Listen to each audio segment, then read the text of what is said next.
Planet Earth, 10,000 years ago.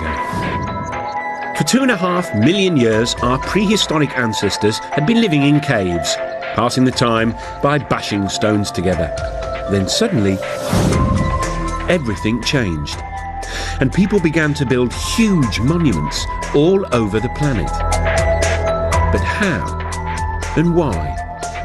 It's the biggest mystery in human history, but not for some people. Thousands of years ago, when our forefathers were primitive Stone Age people, some extraterrestrials visited our Earth. Extraterrestrial presence not only departed the wisdom to build the monuments, but possibly the technology to make it happen. It sounds bonkers. But could aliens have started civilization and built some of the most famous monuments on Earth?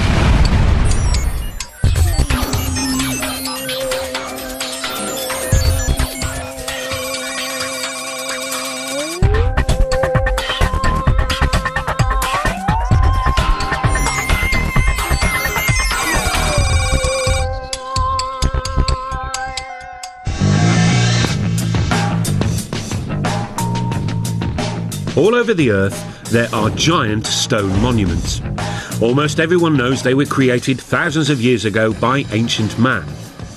But could almost everyone be wrong? According to the official history books, buildings like the pyramids and Stonehenge are triumphs of human engineering, which mark the beginning of our human civilization. But there are a few nagging questions about them, like why they seem to appear out of the blue.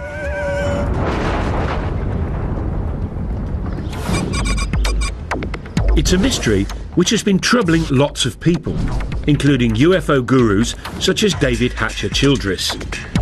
Well, one of the great enigmas of the past and of humanity is that people just like us have been around for at least 100,000 years. And then suddenly, a few thousand years ago, we just stepped out of our caves and started building all these giant monuments. One of the mysteries here is not only how did ancient man build all these giant megalithic monuments, but why? Over the years, scientists have struggled to explain it.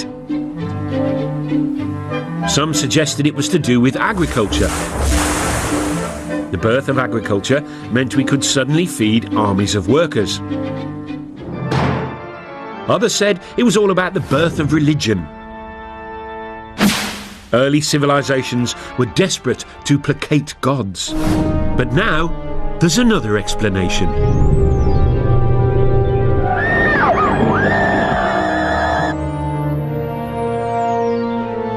One group of people say that most of these monuments were built or designed in the distant past by aliens who visited our planet with their super advanced technology.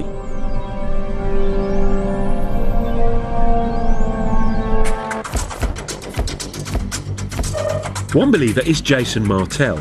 He lives in California and runs a dating agency. But in his spare time, he's been grappling with the biggest archaeological mystery of our time. And he says he solved it. Man could have had the ability to physically stack those large blocks in Egypt and build that, 100,000 men. But the knowledge to do it had to come from somewhere else. There had to be some type of intervention, and that's why I look towards the ancient astronaut theory. Ancient astronauts from somewhere else came here and influenced our society.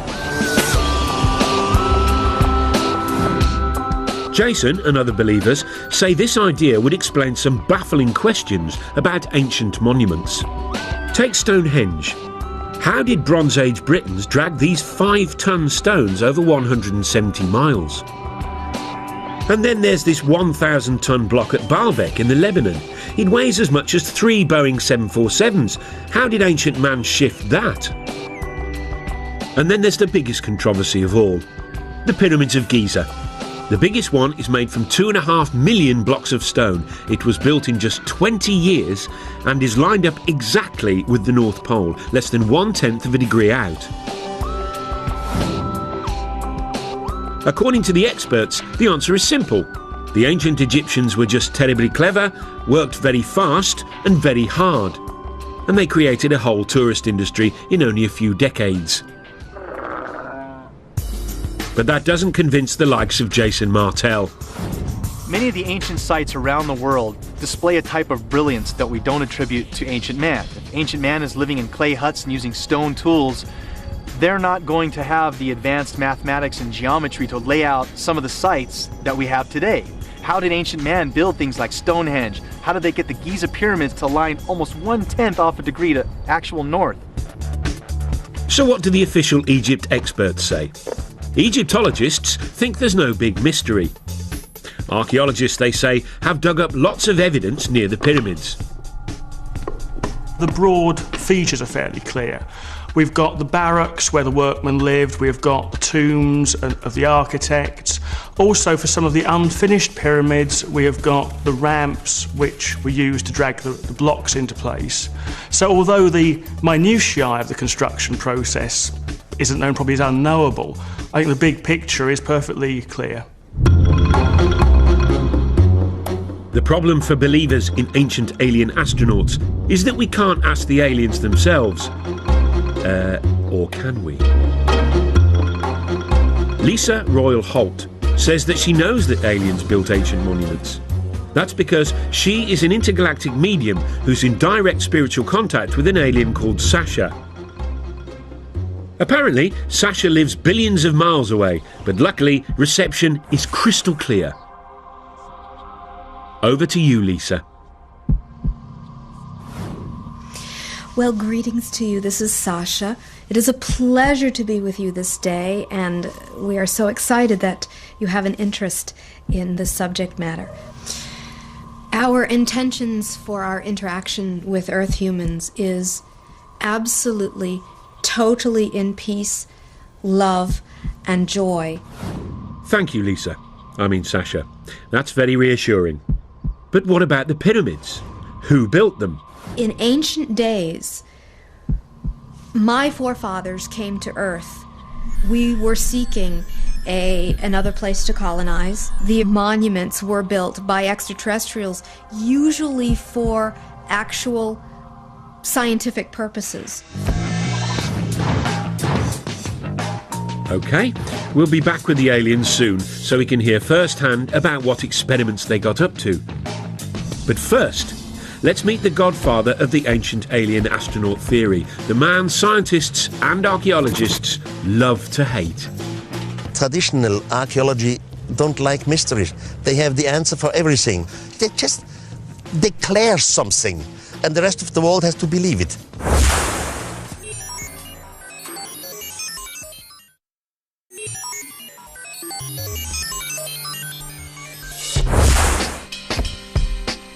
In 1968, Erich von Däniken, a Swiss hotel manager, achieved international notoriety when he published a controversial theory which said that alien astronauts had visited Earth in our ancient past.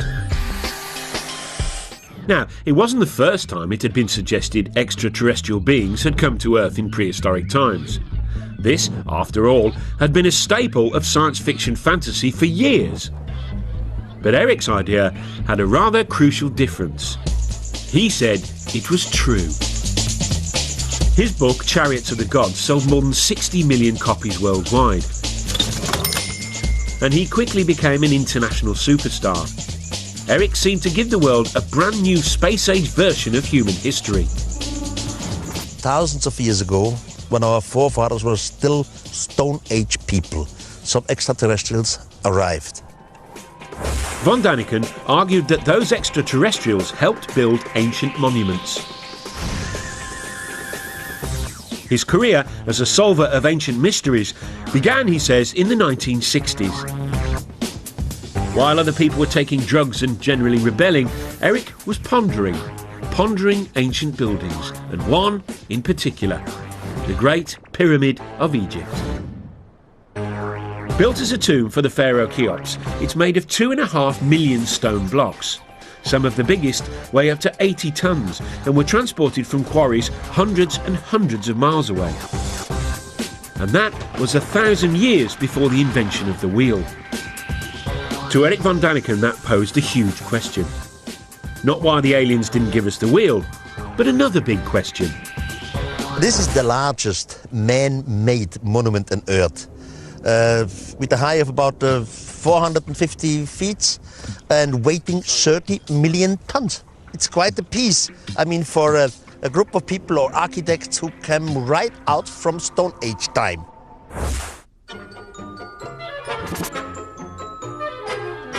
Von Daniken's theories make academic Egyptologists ever so slightly irritated. Von Daniken doesn't seem to like human beings very much. He does them down, claims that people are just out of the Stone Age. Well, the Stone Age actually ended some centuries before the pyramids were built, for starters. As far as I'm concerned, Eric von Daniken is a one-man self-publicity machine. I wouldn't characterise what he does in anything like scientific work. But no matter what the experts say, Eric has stuck to his guns. I was never afraid to be ridiculed. I was never afraid that others have a complete different opinion to me. It's wonderful. It's their freedom. But I at least read most of the archaeological books, while the other side, they have no idea what Eric von Daniken says. He states that you couldn't cut granite except with laser beams. Well, it's been shown that using a copper saw, using just ordinary desert sand as an abrasive, within a week or so you can slice through a great chunk of granite. As far as the professionals are concerned, Egyptians didn't need big lasers and big UFOs to move stones. They relied on their big Egyptian muscles. The transport of blocks of stone isn't an issue. Egyptologists have actually done experiments with large numbers of people in a large block of stone, and you just pull it. Some of the blocks came from Aswan. Take the ceiling of the King's Chamber. This is from Aswan, but this is 1,000 kilometers away from here. It's not so easy. There's actually a carving in an Egyptian tomb showing them moving a huge statue exactly by that, simply by muscle power. So there's no mystery about how the Egyptians moved great blocks of stone. And here it is. There are no aliens in this ancient Egyptian carving of the pyramids being built, unless they're cunningly disguised as ancient Egyptians, which is probably why it doesn't appear in any of von Daniken's books. I fail to understand why people can't simply grasp the fact that these things were built by the men and women who lived at that time in that country. The logic just seems irrefutable. There are some other obvious quirks in Eric's theory about the pyramids. For one thing, he says after the aliens left, humans did build some pyramids, using alien technology left behind. How did they do that? That's another mystery. He's not quite sure. He also says the pharaoh's tombs were actually a cunning attempt to copy the alien science of cryogenics, which preserves the dead in a state of suspended animation. Von Daniken was quickly dismissed as a crank, and still is. But the archaeologists don't have it all their own way, for there's one irritating little puzzle they haven't been able to solve yet. According to the scientists, the Great Pyramid was completed in just 20 years. Given there are over 2 million blocks, that means the Egyptians had to quarry, move and set a block every minute and a half of every day, 365 days a year for the whole construction period. One has to admit that the details of pyramid construction remain obscure. 2.5 million blocks in such a short time? There really must be doubts if you have a reasonable brain. Having wowed the public with his theory about pyramids, von Daniken then set out across the world to find more evidence of more alien ancient activity. These extraterrestrials have left some proof. But the question is complicated. Left what? What could they have left? And what do you know? He saw that proof everywhere. This 5,000-year-old African cave painting, for example, he says, is of a spaceman, complete with helmet. This ancient stone, he claims, shows people using telescopes. And when he climbed into this Mayan tomb in Mexico, he found what his book would later say was a carving of what seemed like an extraterrestrial traveller in his spaceship. Hunched over the controls, the alien seems to have his breathing apparatus in place, and flames are spewing out of his rocket.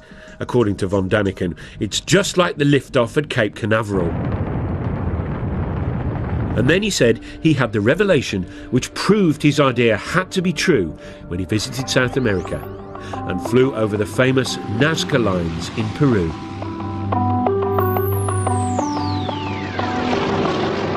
These ancient patterns, drawn into the desert, stretch for miles. Some are weird shapes. But mysteriously, those weird shapes can only really be seen from the sky. I had my first flight over Nazca, and it was very, very impressive because you can see it only from the air. Then you fly higher, then you see something who looks like airstrips. You think, this is fascinating, this is incredible, this is not normal for the natives. And then the question comes, why have they done it, and why exactly here? Archaeologists say these lines are irrigation channels or religious symbols, but von Daniken says he has a much more convincing explanation involving, yes, you guessed it, aliens. We had a mother spaceship around the Earth. From the mother spaceship, smaller vehicle came down, and they were looking for some kind of mineral and whatever. And they make their discoveries and disappeared again. The first lines, he said, were left by accident by the aliens who left marks when they landed and took off in their UFOs. The natives came and see the line of landing because sand and little stones are blown away. And now the natives start to make lines like they have seen created by some mysterious god. Eric believes that the Nazca were so impressed by the visiting aliens, they thought they were gods and set out to copy the lines themselves. He says it was an effect similar to that modern Westerners had on Stone Age tribes in the 20th century. New Guinea tribespeople thought the first Westerners they saw were gods who had come down from the heavens in silver birds. They worshipped them long after they'd gone and even built model planes and airfields hoping to lure the silver birds back. But it didn't work for the poor old Peruvians, though. The aliens never returned. And instead, they got the Spanish. Eric is now convinced that all over the world, ancient man had mistaken aliens for gods. This realisation has had a dramatic effect on him. He was a devout Catholic, but isn't anymore. How did it change my life? First of all, it changed my religion. Now I'm praying to some thing which I cannot understand, which I know it exists. As soon as you start to understand it in a cosmical way, it changes your point of view concerning religion and concerning having right. I cannot live anymore with cults and psychology. Eric von Daniken has a brand new explanation for the whole of human development. Creatures from outer space, he says, not only built and designed most ancient monuments, they inspired all the great religions too. This is heady stuff, but there are two small problems. Not a single expert agrees, and none of his evidence stacks up. Take the so-called alien astronaut in his rocket ship from the Mayan tomb. What von Daniken says are controls and flames are in fact well-known Mayan symbols, like this. It's not part of a rocket, but the face of the Mayan earth god. And these South American stones with supposedly ancient carvings of primitive people gazing at the stars through telescopes, they were exposed by a BBC documentary as fakes, all made by this clever farmer. But that hasn't stopped Eric's runaway success. His 29 books have sold 63 million copies and been translated into 32 languages. Brian Appleyard is a leading British author who's written on the public's fascination with UFOs. He thinks von Daniken's success is down to people's growing distrust of experts, which leads to a taste for conspiracy theories. Now, people by the 60s and 70s, and because of the Cold War, people were paranoid, convinced that governments were lying to them, convinced that something was concealed, and convinced that the world was not as we were told it was. So people were ripe for a story. They were ready to hear a story about extraordinary things. The von Daniken phenomenon seems unstoppable. He makes so much money from his books, he recently opened his very own theme park, which celebrates his unorthodox beliefs. Complete with reconstructions of some of the ancient monuments. You see great things like the desert of Nazca in Peru, like Stonehenge. It's a laser show, by the way. In a breathtaking laser show, the visitor experiences the spectacular sight of Stonehenge. There's even a guided tour which aims to answer all those big questions you've been dying to have answered. Did the mythical continent of Mu ever exist? What is the secret of the underwater structures off the Japanese island of Yonaguni? Von Daniken's success has also inspired a whole new generation of authors, including the likes of New Age writer David Hatcher Childress. People are attracted to Eric's theories, I think, because there are genuinely unexplained mysteries of the past.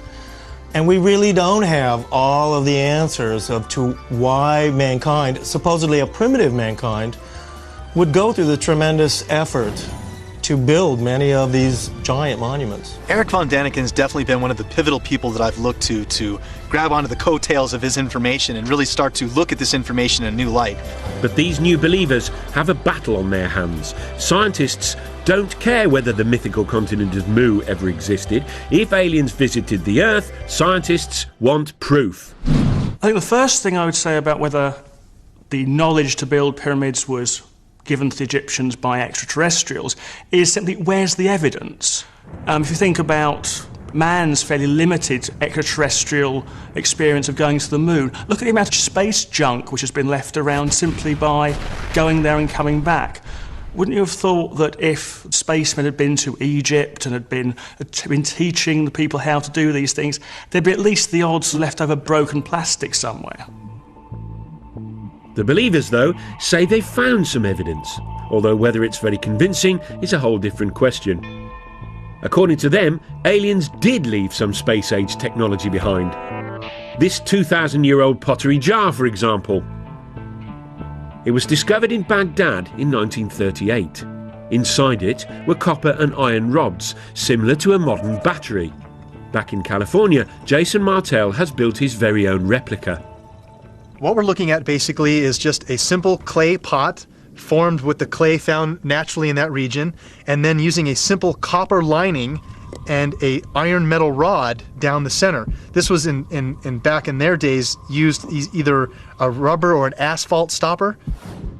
Jason fills the pot with an acid solution, vinegar, and now he's expecting something spectacular to happen. All right, the moment of truth.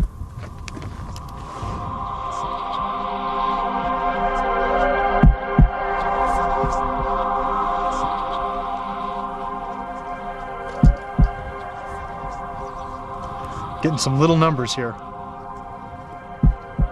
See that spike? It's going off the chart here now. Look, there we go. See that? Generating 4 volts right there.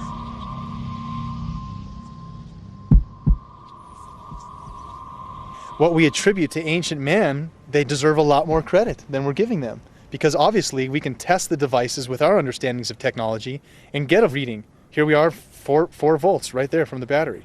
So obviously they were able to make this happen. What were they using it for? Very possibly electricity. Now, what ancient Iraqis might have done with 4 volts of electricity, nobody's sure. As for aliens, why would they need an old clay pot when they can zoom through interstellar space? If making a little pot, filling it with vinegar and sticking a bit of copper in it, and then seeing that there's some bubbles appear, is space-age technology, fine. Back at Eric's theme park, the Baghdad battery is given pride of place, alongside an object based on an Egyptian drawing which he claims was an electric light bulb. The Egyptologists, though, say it's a well-known symbol and is actually just a snake inside a flower. The spoil sports.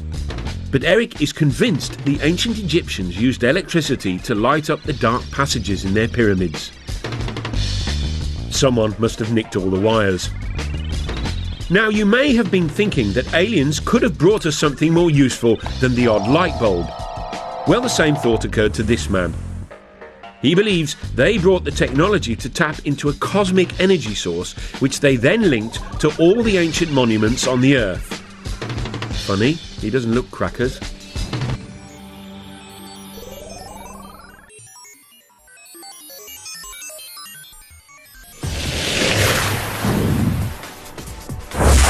One of the things that makes human beings sort of special is that we live in big, sophisticated societies full of big, complex buildings. It's called civilization. Which is why so many people positively hate the idea that the whole thing might have been kick-started by aliens. At the heart of the theory is the suggestion that extraterrestrials built the very first big buildings of all back in the ancient past.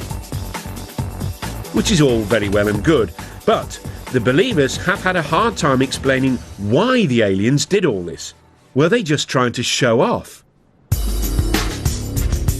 Not according to this man. Here he is, hiding in Stonehenge.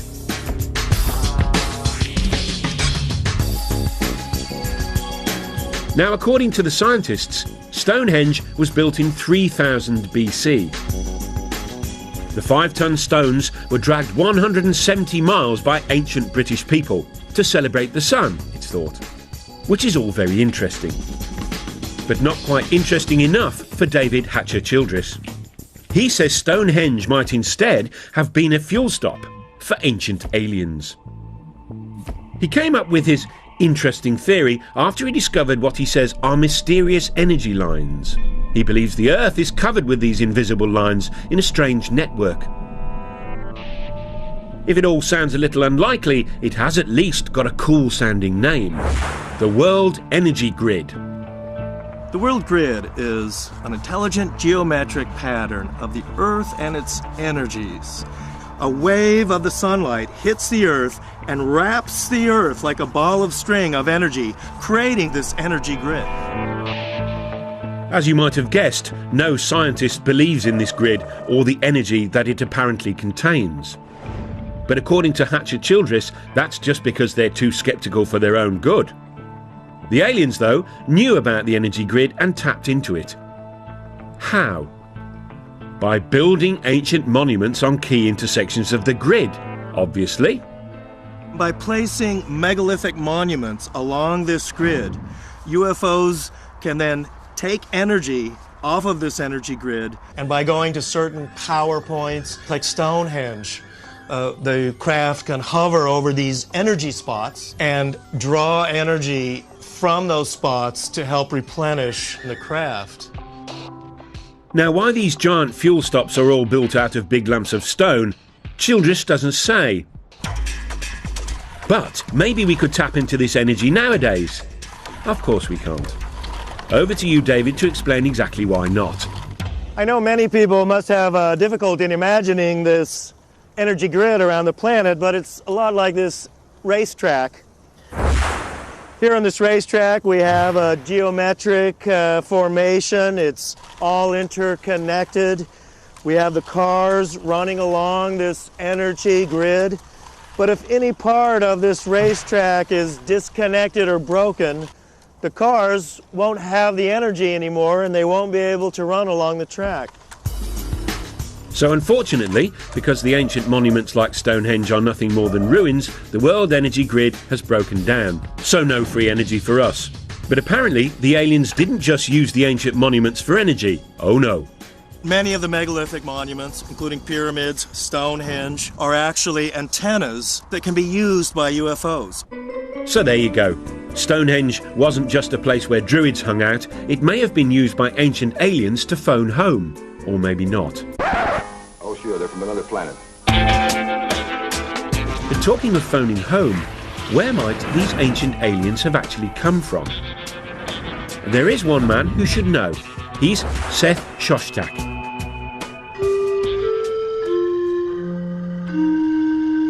He heads up SETI, the Search for Extraterrestrial Intelligence. This is a scientific study that's been scouring the constellations for the last 20 years, listening for radio signals from alien life forms. It turns out that lots of scientists believe that life probably did arise somewhere else other than the Earth. After all, the universe contains trillions and trillions of stars. Seth Shostak has devoted his life to being the first to prove it.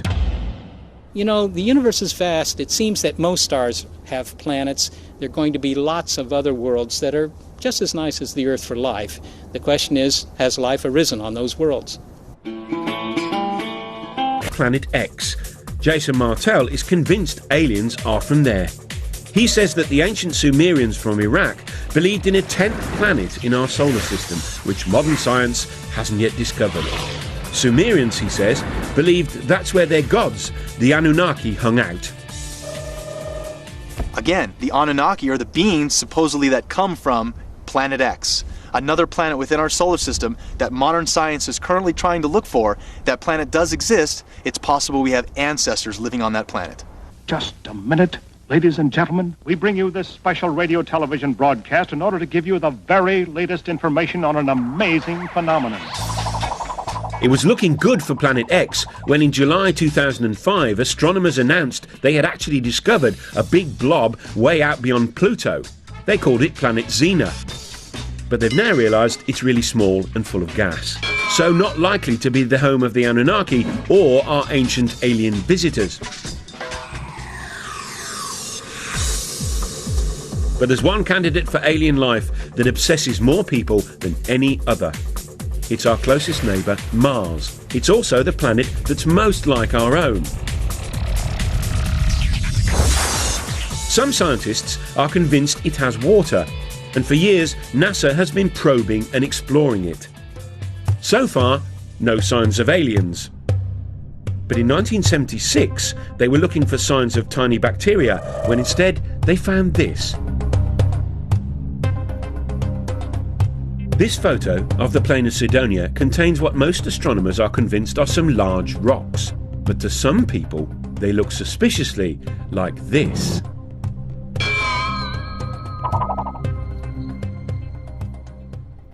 Here's one guy who thinks that's exactly what they are. Tom Van Flandern is a renegade astronomer who has his own theory about Mars and junk.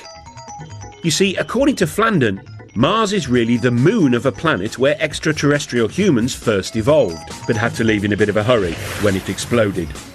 Left behind was all sorts of junk, including pyramids. The most interesting speculation about the origin of the artifacts on Mars is that the original human race was on the parent world that has since exploded.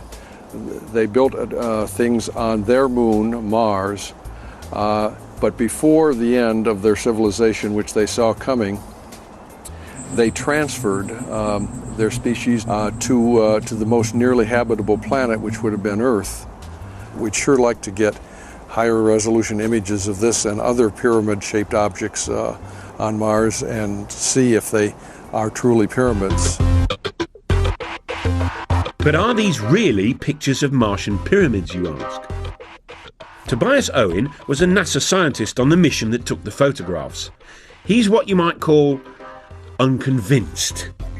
My job there was to examine pictures as they were coming in of the surface of Mars in regions that we thought would be safe for the spacecraft to land. There was a small group of people who felt that this was an example of an alien construction, that there was life on Mars, or there had been life on Mars. NASA promptly issued a denial, which for believers was obviously proof of a monumental cover-up. You know, the interesting thing about NASA's track record, NASA, National Aeronautics Space Association, could also stand for never a straight answer.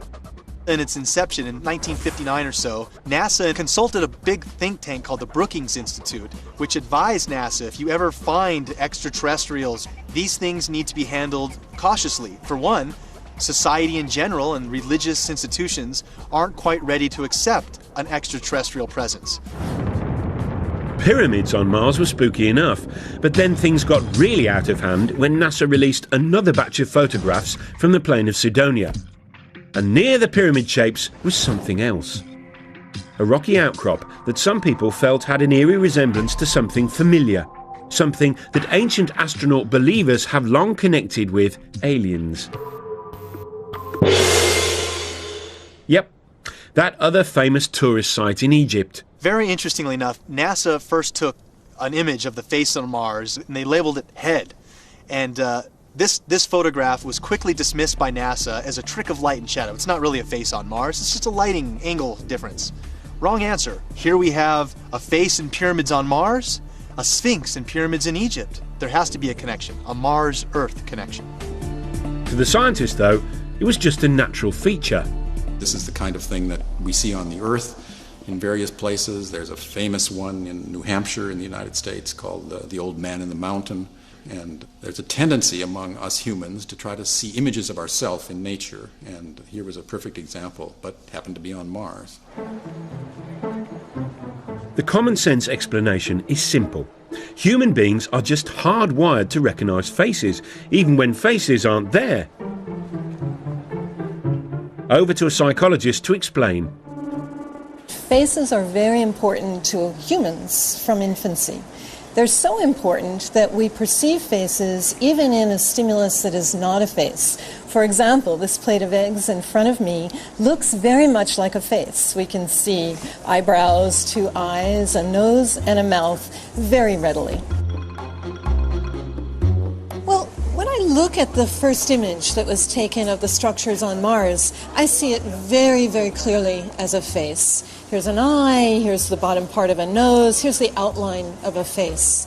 This is a low-resolution image, and I'm quite convinced by that interpretation. However, when I look at the more recent image, which is a much more high-resolution image, I'm very hard-pressed to see that as a face. Now, could I see it as a face? I could. I could go and look for the same features that I saw in the first image and try to pick them out here.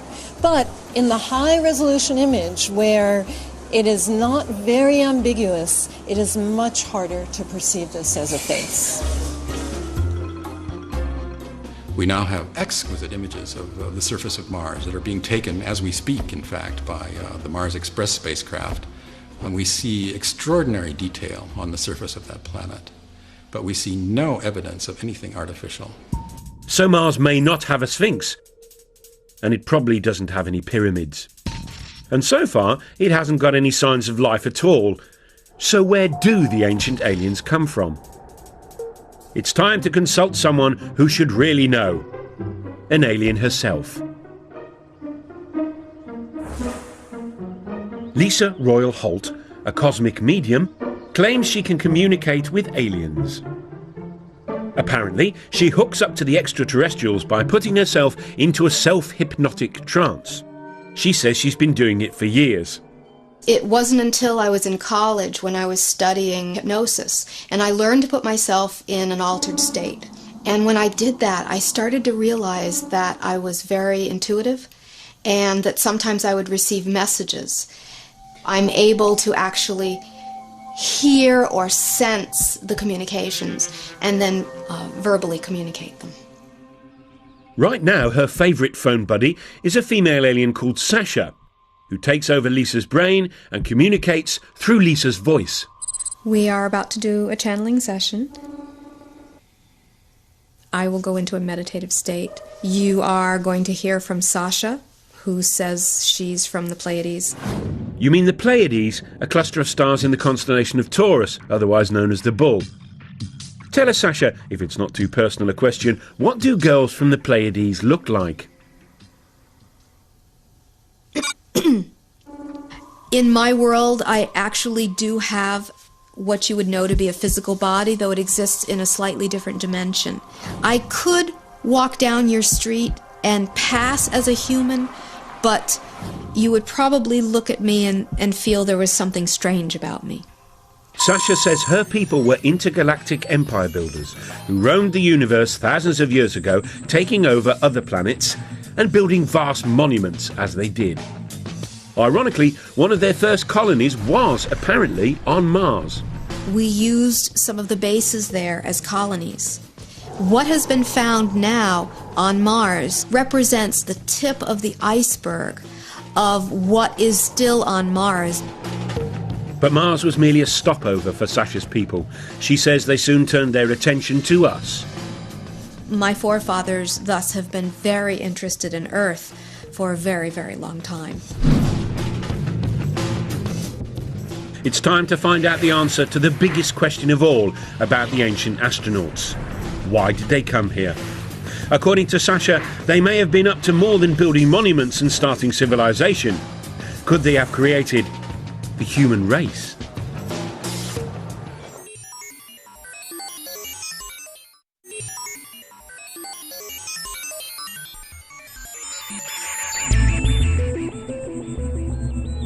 If alien astronauts really did visit us thousands of years ago, and that's rather a big if, then the obvious question is why? What is it? I don't know. Well, according to Lisa Holt, or rather her alien mate Sasha, there's a perfectly sensible answer. The aliens chanced upon our pre-human ancestors and then started messing with our DNA, a process she calls upliftment. My sources have said that the extraterrestrial genetic projects on Earth have been going on for thousands of years. If your pre-humans were not uplifted by extraterrestrial genetics, your evolution as human beings would not have progressed as far as it has. You would still be in the evolutionary phase if it was not for the little bit of upliftment that was done. Lisa and Sasha are not the only people to believe this theory. They came here 300,000 years ago, created a primitive worker based off the Neanderthal man that was here evolving naturally, and created us. So an extraterrestrial crew comes here. They take one cell. They change the DNA code in the cell. You put it in the womb of a female of the same species. This female will give birth to a child. It's just what we would call the missing link. If the believers in ancient aliens are right, then evolution didn't gradually create humans.